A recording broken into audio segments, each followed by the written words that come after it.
Hey folks, Michael Collins here in viralreporter.com on April 13th, 2013.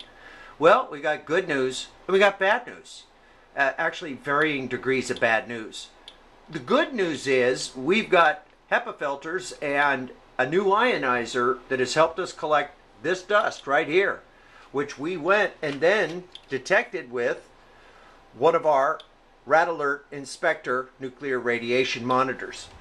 The results opened our eyes because we had seen a downward trajectory in alpha and beta emissions in dust that we've collected here in the greater Los Angeles basin over a period of time.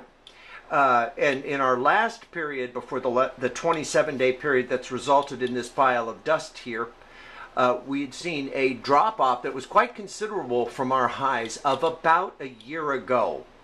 What you're seeing in front of you is the dust that's accumulated over a 27-day period. It registers 90.4% above background. Now, that's considerable. So we took a look at the period before, which was a 58-day period, and that dust was 46.3% over background. Basically about twice the period in the last period, twice as many days for half as much overage. You put that together and you do a per day comparison, and what you find is this stuff right here, that stuff right there is 419% higher in a per day count than our last period. That means that we are picking up radiation here in the Los Angeles basin, on the west end of the Los Angeles basin, that is significantly higher from the last period. Now, this is important to note. The reason that we even have this dust is that we're cleaning our air out here in Radiation Station Santa Monica. And it's obviously something we've been recommending people to do ever since the Fukushima Daiichi triple meltdowns began in 2011 on March 11th. We also want you to take note of this. We've got new information coming out on enviroreporter.com about the United States government quietly passing emergency regulations through the Environmental Protection Agency that effectively gut radiation protection limits for the United States. Now, these things are called, these new rules were developed by President Obama's current Secretary of the Environmental Protection Agency nominee, Gina McCarthy. These rules, what they do basically is say, if we have a dirty bomb incident, if we have a nuclear war, like we are being threatened with by North Korea, or we have an accident at an American nuclear power facility, or a spill, that instead of the regular rules that guide radiation levels in this country, we just throw them out the window. Let me give you one example. Most of us know about iodine-131, very active and dangerous radionuclide that is caused by fission and released into the atmosphere, has an 8.5-day half-life.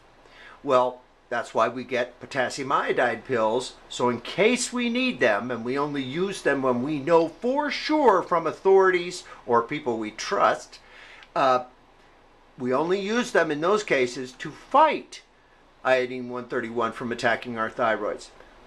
These new regulations make the amount of iodine-131 acceptable, that's considered acceptable in an emergency situation, 27,000 times higher than what the EPA has for iodine-131 normally. 27,000 times higher.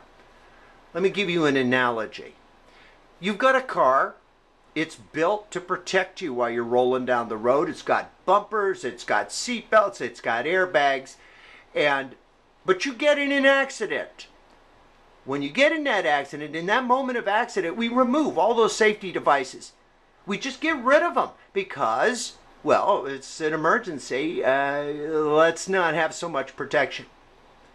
Now, I have to tell you, when you read what we're going to write about this, U.S. nukes radiation limits, you're going to have to look to yourself and say, well, what am I going to do about it? Well, it's simple. It's the same thing that we've been doing all along, which is you have to take matters into your own hand and you have to protect yourself, your friends, and your family by using HEPA filters in ionization machines. And you also can participate in the democratic process, and there will be a 90-day comment period on these egregious relaxation of rules that are supposed to protect Americans. The US EPA has a goal of between 1 in 10,000 people and 1 in a million people being affected by any particular kind of toxic substance being fatally affected from cancer. Meaning, EPA tries to make sure that no more than 1 in 10,000 people dies from a particular thing, say cesium-137. And hopefully we can get to just 1 in a million will be exposed to a substance that will give them a fatal cancer. These new rules, in the event of an emergency, would lower those levels to 1 in 6, 1 in 8, 1 in 9, depending on radionuclide. This will affect our emergency responders first. When you have an accident, you have an act of terror, when you have a nuclear war, you don't change the numbers to suit the danger. Because what you then would be able to do as the government is to tell people, oh, no, according to EPA emergency guidelines, everything's fine.